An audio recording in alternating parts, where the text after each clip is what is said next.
bà đi tỏ chặt chân với mà đây mình xây kèo với chăm xí xịt mà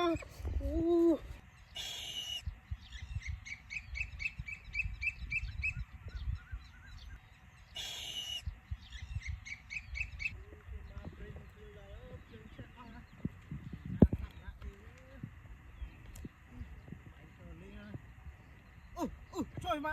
ơi sang đây kia trời bánh nữa nè má hả chúng mà bánh ở trong này ăn khao ơi trời wow mình xây thịt trời má trời má này nó khăm ơi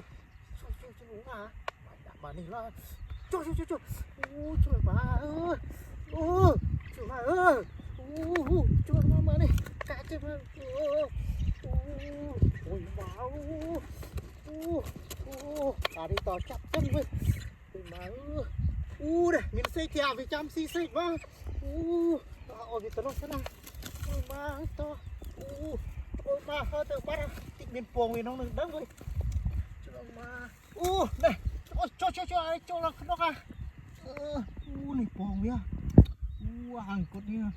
lương chân nó cho một buồng nữa ơi mà miền tiền ớt nữa miền tiền ớt nữa muốn à tụi ngọc bắn quá mà bà đâu nặt lên vía ơi mà cả nó rồi xí vía qua